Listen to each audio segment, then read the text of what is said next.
스페인어가 남한말이라면 중남미 스페인어는 북한말. 홀라, 로미나 스페인어의 로미나입니다.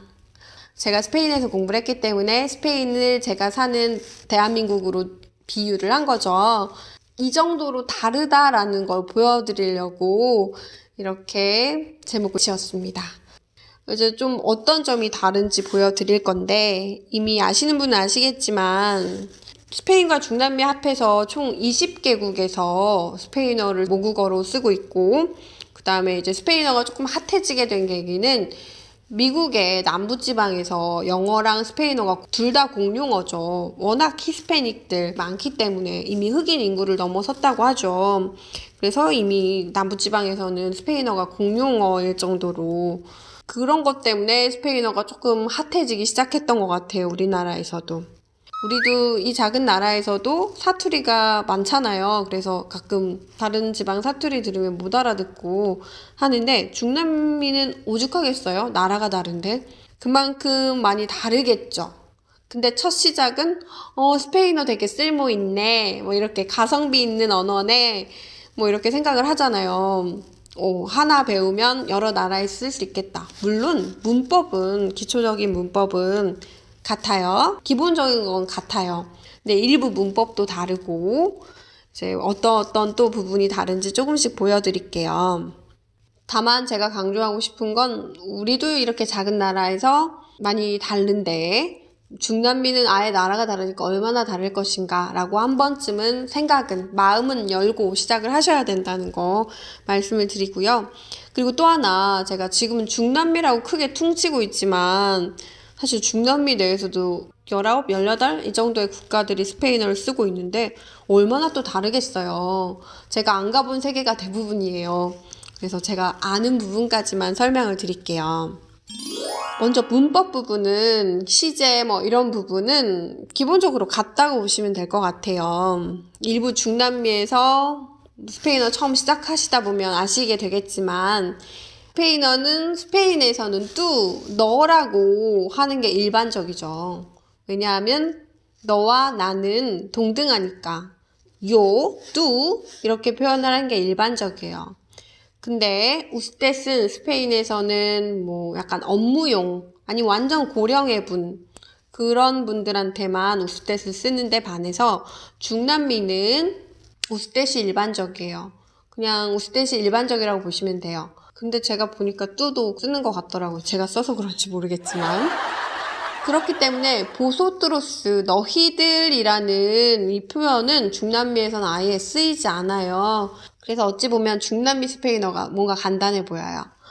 그리고 시제 변화할 때도 중남미의 또 일부 지방, 아르헨티나, 칠레 쪽일 가망성이 높은데, 이쪽 나라들은 불규칙한 동사 변화가 적용이 안 되는 경우가 있어요. 그래서 더 쉽게 느껴질 수도 있지만,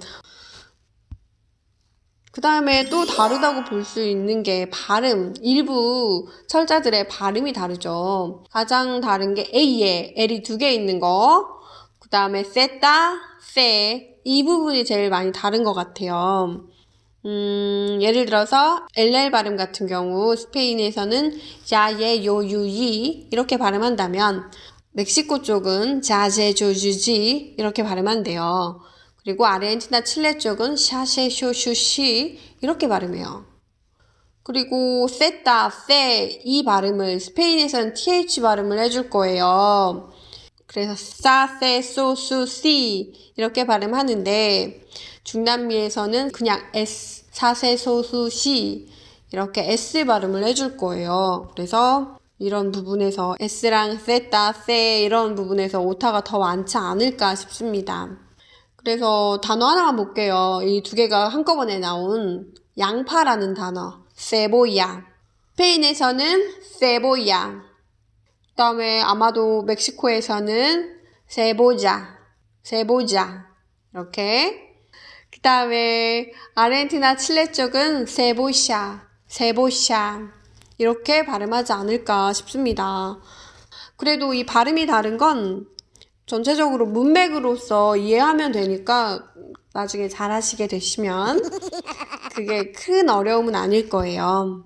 그리고 또 한 가지 발음 중에 또 스페인 발음은 되게 클리어해요. 뭐든 다 발음해주기 클리어하게. 물론 스페인 사람들도 발음 먹는 사람들은 있어요. 그건 사람 특징이지 기본적으로는 발음을 되게 명확하게 해주는 스타일이에요. 그래서 좀 딱딱하고 이렇게 느껴지는데 중남미는 억양도 막 있는 데다가 뭐 예를 들어서 단어 끝에 있는 S 발음 같은 거 이런 거 안 하는 경우가 더 많은 것 같아요. 예를 들어서 gracias 이런 표현 gracia 뭐 그냥 이렇게 하고 흘려요. 고 뭐 빠라 이런 거 빠 그냥 여기까지만 하고 끝이고 그렇게 발음을 다 해주진 않는 것 같아요. 제가 아는 선에서는 여기까지 말씀드릴 수 있을 것 같아요. 그리고 또 다른 점이 저는 억양, 톤 이거 되게 다르다고 생각하는데 기본적으로 스페인은 유럽이다 보니까 좀 딱딱한 면이 있어요. 저는 그래서 멋있다고 생각했어요. 따라라락 이렇게 좀 센 듯한 발언을 하는데 중남미는 엄청 이렇게 유해요. 울렁울렁 이런 발음이 있어요. 그래서 한번 들어볼게요. Mi casa es bastante grande. Hay un recibidor. Mi casa es bastante grande. ¿Hay un recibidor? 네, 이렇게 달라요. 좀 다름이 느껴지시죠? 어찌 보면 초심자한테는 아예 다른 단어처럼 느껴질 수도 있을 것 같아요. 그 다음에 대망의 단어가 다른 거. 이거 제일 큰 것 같아요. 저한테는 컸어요. 일단 전 스페인에서 공부를 했는데 스페인을 선택하게 된 계기는 사실 나중에 스페인어를 가르쳐야겠다. 그때는 목표가 학교였는데 지금은 기업체 강의를 주로 나가고 있네요. 그런 목표를 가지다 보니까 난 본토에서 스페인어를 배울 거야 라는 목표가 있었어요. 조금 막연히. 그래서 이제 스페인에 갔는데 처음에 갔는데 너무 힘든 거예요. 그때 스트레스를 엄청 많이 받았어요. 왜냐면 분명 내가 사전 검색해서 장문해서 말을 하는데 정말 사람들이 정말 이런 느낌으로 저를 바라보는 거예요. 왜 못 알아듣지?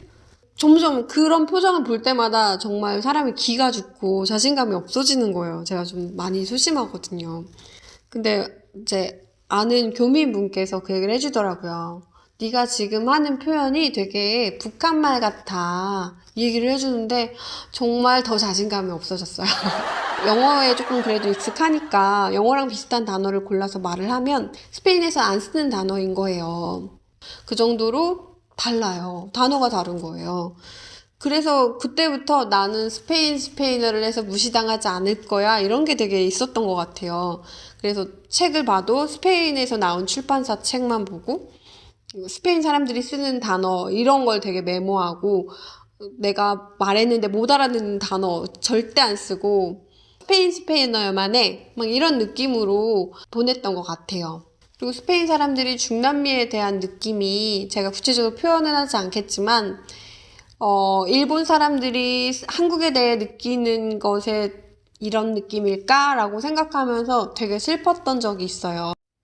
근데 또 반대로 약간의 중남미 사람들은 스페인을 동경까지는 아니어도 나쁘게 보진 않는 것 같아요. 우리가 일본을 보는 듯한 그런 느낌은 아닌 것 같아요. 제가 그런 느낌만 가지고 있었는데 한 몇 년 전에 비정상회담이라고 멕시코 대표 크리스티안이 그런 얘기를 했어요.